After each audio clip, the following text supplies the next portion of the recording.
Tell your story, build your brand. Art Media Northwest. artmedianw.com. My name's Dany Oakes, and I'm starting this new company in 2019 called Art Media Northwest. The idea is to help out musicians, artists, entrepreneurs, to be able to create promotional videos, to share their art, their craft, and also to be able to generate work for musicians, for artists, for photographers, videographers. Because YouTube is bigger than TV for most people these days, this is a huge opportunity for those of us who are creative people in the Pacific Northwest. At the onset, it's a grassroots organization starting by bootstrapping, with a very low budget. And as work is generated through people who listen to the podcast, who support the artists that are listening to it, and through sometimes the artists themselves, we can help with Indiegogo and Kickstarter campaigns. We can help with web development and creating more compelling content for people to be able to discover your music or your art.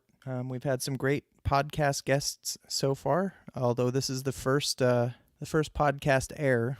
Kind of this is the start of it all. So I have interviewed 8 or 9 people so far for the podcast, and I'll be setting a schedule as soon as the first one is launched of when they're going to come out, and then the rest is kind of mixing everything down to MP3 once it's done with the intro and the outro and all that stuff. So it's a very exciting process for me. My story, I grew up near Buffalo, New York, in Clarence, New York, Clarence Center to be specific.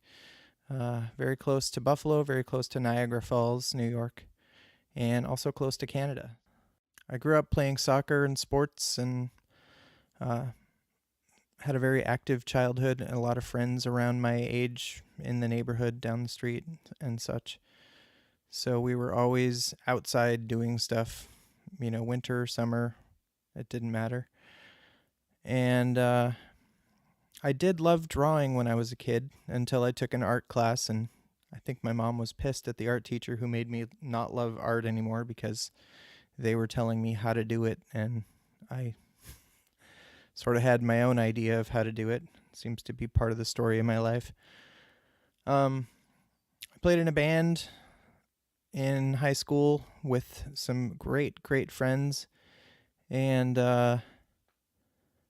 we played together for probably 5-6 years, and delivered pizza on the side and whatever other jobs we had.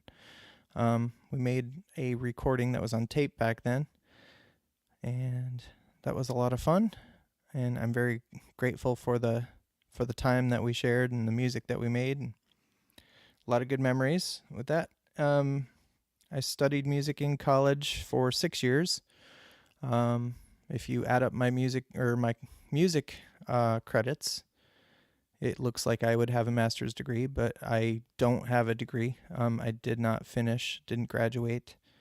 I took almost entirely music classes, and I took German because I thought I was going to go to Vienna to study composition, but I didn't do that. So when I was 27, I got married.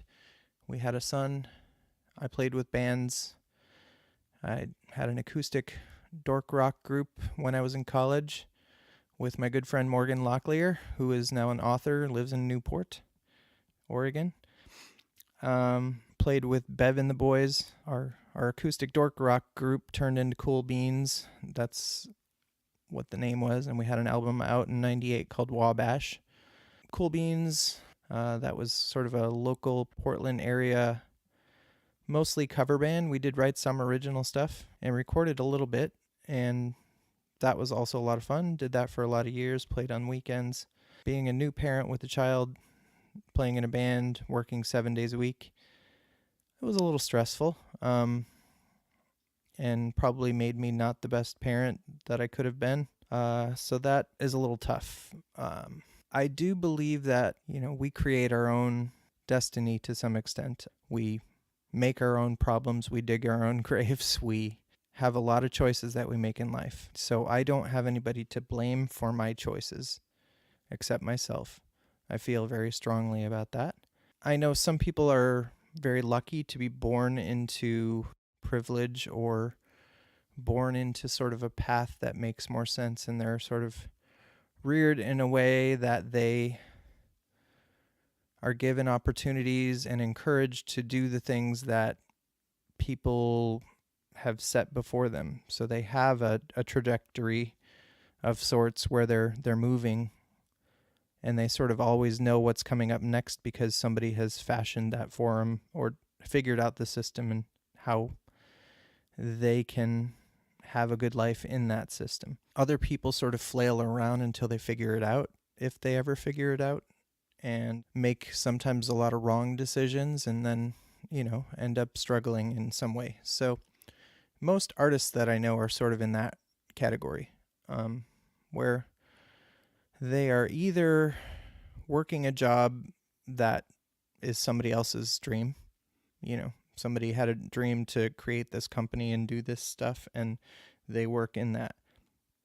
And some people really love their jobs and enjoy that and the people that they work with, and I think that's great. I would not discourage people from doing that. At the same time, some people want to be able to do their art.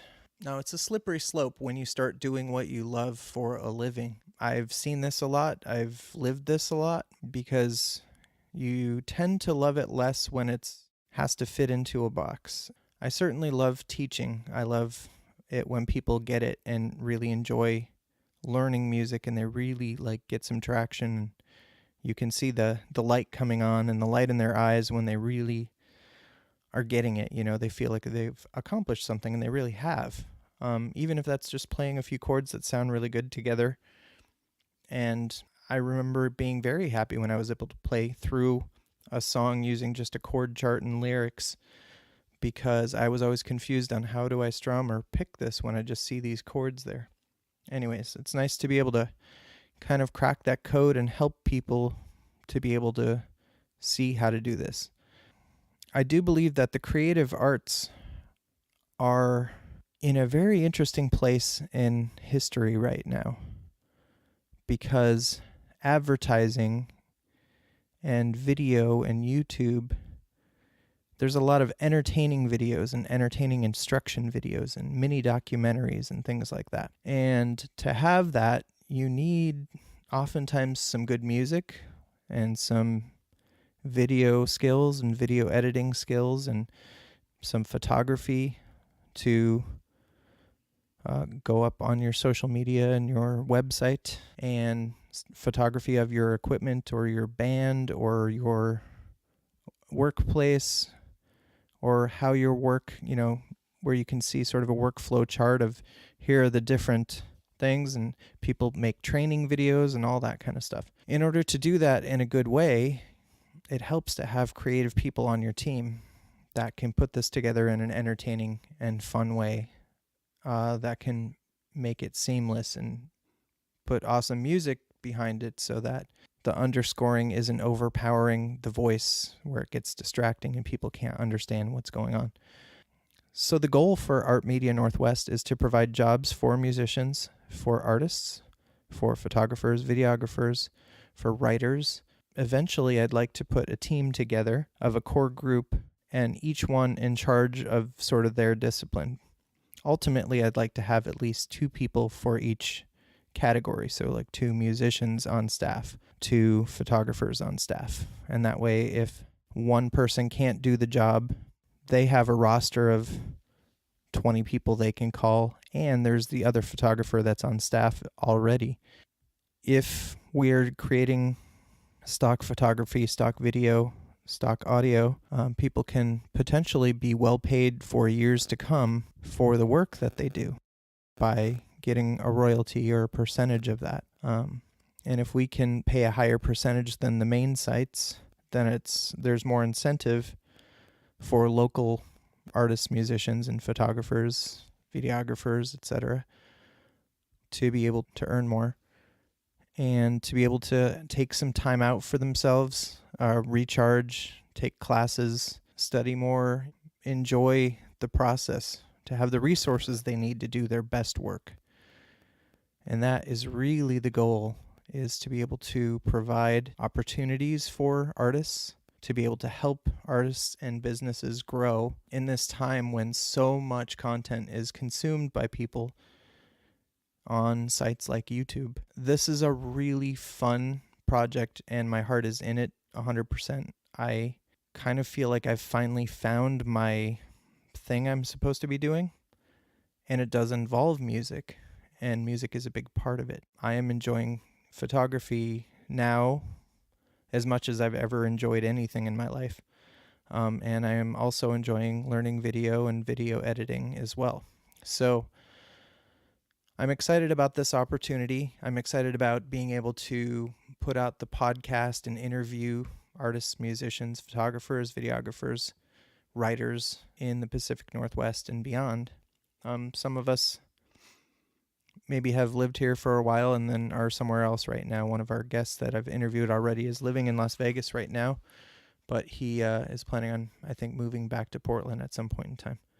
I hope that you enjoy the podcasts. Each week we will have a new episode or two sometimes.